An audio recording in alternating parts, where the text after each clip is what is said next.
आपलं मत व्यक्त करतील. सातारा जिल्ह्याच्या नवोदित जिल्हा क्रीडा अधिकारी पल्लवी मॅडम या ठिकाणी आपलं मनोगत व्यक्त करतायत. शालेय क्रीडा स्पर्धांच्या कराड आणि पाटण या दोन तालुक्यातील स्पर्धा नियोजन बैठकीस उपस्थित आज खऱ्या अर्थानं माझ्या विनंतीला मान देऊन आवर्जून उपस्थित राहिलेले आमचे आदरणीय उपसंचालक सुहास पाटील सर, शारीरिक शिक्षक संघटना कोल्हापूर विभागाचे अध्यक्ष आर.वाय. जाधव सर, तसेच सहसचिव Rajendra Mane sir, Yadav sir, Shivchhatrapati awardee Patil sir, Bhosale sir, माझ्या कार्यालयातील सर्व माझे अधिकारी कर्मचारी, उपस्थित सर्व व्यासपीठावरील मान्यवर आणि उपस्थित सर्व क्रीडा शिक्षक बंधू भगिनींनो, माझ्यासाठी पश्चिम महाराष्ट्र हे पहिलंच टर्म आहे काम करण्याचं. यापूर्वी नगरमध्ये होती, नंतर नाशिक आणि नागपूरला 4 वर्ष काम केल्यानंतर या ठिकाणी आज आलेली आहे. माझ्यासाठीही सातारा नवीन आहे, तुमच्यासाठी मी नवीन आहे, परंतु एक ग्वाही माझ्याकडनं 100% असेल की फार बोलण्यात वेळ वाया नाही घालवत मी. सरांना अनुभव आहे. तर जेव्हा उपसंचालक म्हणून पुण्यात होते किंवा असिस्टंट डायरेक्टर म्हणून पुण्यात होते, तर एक मोजके अधिकारी येऊन जेव्हा महाराष्ट्रातनं काही काम चालवलं जातं तर त्या मोजक्या अधिकाऱ्यांमध्ये आम्ही असतो. त्यामुळे कामाची एक आवड आहे. कुठली तक्रार आपल्याला कामाच्या बाबतीत आमच्याकडनं तरी राहणार नाही, हा शब्द आपल्याला देते.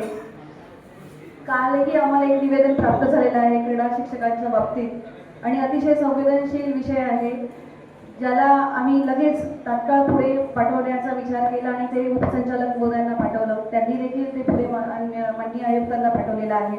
त्यावरती आदरणीय उपसंचालक सर सविस्तर बोलतीलच, परंतु एक शब्द आपल्याला मी या ठिकाणी देते की आपल्या लढ्यामध्ये किंवा या प्रश्नामध्ये आम्हीही तुमच्यासोबत आहोत, तर आपण याची कुठली काळजी करू नये. बाकी मी फक्त स्पर्धेच्या बाबतीमध्ये मग पुढे बोलेल, सविस्तर सर त्यावर बोलतील. या वर्षाच्या शालेय क्रीडा स्पर्धांसाठी शासनाची एक वेबसाईट तयार केलेली आहे, सॉफ्टवेअर. ते तुम्हाला शासनाची जी वेबसाईट आहे sportsmaharashtra.gov.in यावरती मिळेल आणि एक PDF आपल्याला शेअर केलेली आहे. त्यामध्ये एक क्रोनॉलॉजी दिलेली आहे 1 2 3 4, म्हणजे कुठे पहिलं आपण जायचं आहे, मग दुसऱ्यांदा कुठे जायचं आहे, ड्रॉपबॉक्समध्ये काय निवडायचं आहे. फॉर एक्झाम्पल तुमची शाळा व महाविद्यालयावर क्लिक केल्यावरती जसं विभाग निवडायचा आहे, जिल्हा निवडायचा आहे, मग तालुका, मग शाळा आणि मग तुमची माहिती त्यात टाकायची. यामध्ये तुम्हाला कुठलीही जर अडचण आली तर नेहमीप्रमाणे आमच्या कार्यालयामध्ये मी नेहमीच ऐकत आलेली आहे बैठकांमध्ये की सुमित आणि विनोद हे दोघंही खूप चांगली हेल्प करतात. तर एक तिसरं नाव ॲड करून द्या माझं, कारण मीही तेवढीच वर्कहोलिक आणि टेक्नोसॅव्ही आहे या बाबतीत. तर कुठली अडचण आपल्याला आली तर आम्ही ती तात्काळ दूर करू. थोडासा इकडे तिकडे वेळ गेला तरी टेन्शन घ्यायचं नाही, व्हॉट्सअप करायचं, कॉल उचलला नाही तर, आणि आम्ही त्यामध्ये नक्कीच आपल्याला सहकार्य करणार. महत्त्वाचा विषय असा की एक परिपत्रक आलेलं होतं मध्ये, ते खऱ्या अर्थानं नागपूरवरूनच त्याची हालचाल झालेली होती की CBSE बोर्डमधले जे पार्टिसिपेंट्स आहेत त्यांनी शालेय क्रीडा स्पर्धांमध्ये खेळायला नाही पाहिजे. म्हणजे सिमिलर टाईप ऑफ गेम जर खेळत असेल, फॉर एक्झाम्पल बॅडमिंटन तिकडे खेळला तर इकडे बॅडमिंटन नाही खेळणार तोच खेळाडू, दुसरे खेळाडू खेळू शकतात. तर असा खेळाडू तिकडे जर खेळत असेल बॅडमिंटन तर तो आपल्या स्पर्धांमध्ये खेळणार नाही, किंवा इतर एक गेम असतील तर तो दुसरा गेम खेळू शकतो.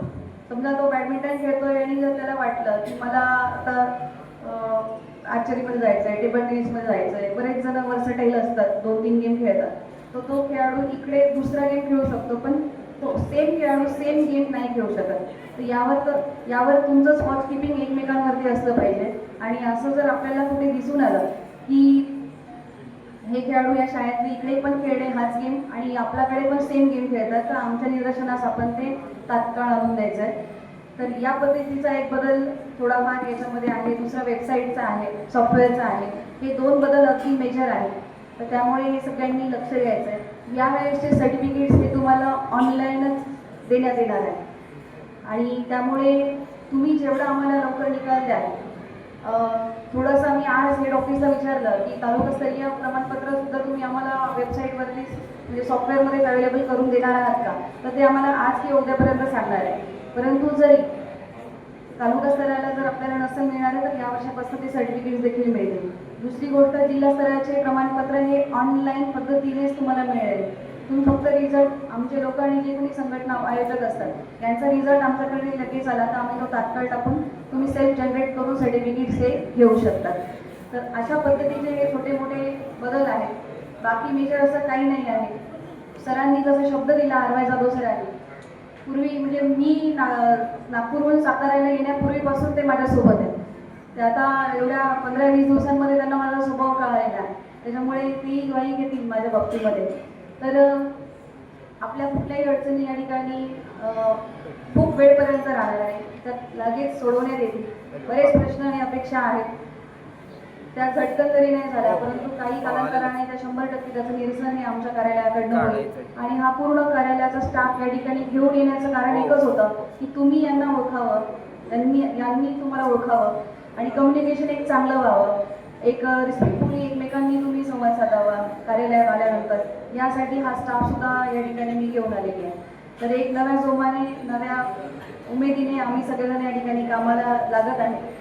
आणि आरवाय जाधव सरांनी या ठिकाणी शब्द दिलेलाच आहे की स्पर्धा थांबणार नाही, स्पर्धांचं नियोजन आयोजन चांगलं होईल. यासाठी त्यांचे मी आत्ताच आभार मानून घेते की सर आपणही जो लढा हातात घेतलेला आहे त्यासाठी देखील आमच्या कार्यालयाकडनं आम्ही सर्वजण आपल्यासोबत आहोत. तर या ठिकाणी बैठक आयोजित केली. टिळक विद्यालयातील प्राचार्य तसेच क्रीडाशिक्षक यांचे मी या ठिकाणी लाहोटी कन्या शाळा त्याच्या प्राचार्य यांचे मी मनापासून या ठिकाणी आभार व्यक्त करते आणि एक शब्द देते की जेवढे टर्म माझी या ठिकाणी असणार आहे त्यामध्ये एक चांगल्या उमेदीने आणि एक जोशाने छान काम आपल्याकडनं होईल आणि शब्दांना विराम देते. धन्यवाद. तर ह्या होत्या सातारा जिल्ह्याच्या नवोदित जिल्हा यानंतर क्रीडा अधिकारी सन्माननीय सुहास मॅडम. पाटील सर आपण सर्वांना मार्गदर्शन करतील. महाराष्ट्र आपण बघूयात आपल्या समवेत आता सातारा जिल्ह्याच्या नवोदित जिल्हा क्रीडा अधिकारी पल्लवी मॅडम आहेत आणि आपण त्यांना विचारतोय या 2026-27 मध्ये कशा पद्धतीत या ठिकाणी स्पर्धेचं आयोजन होणार आहे जिल्ह्याचं. सन 2026-27 या शैक्षणिक वर्षातील शालेय क्रीडा स्पर्धांच्या बैठकीसाठी आज या ठिकाणी येणं झालेलं आहे आणि सातारा जिल्ह्याने अनेक राष्ट्रीय आंतरराष्ट्रीय खेळाडू घडवलेले आहेत.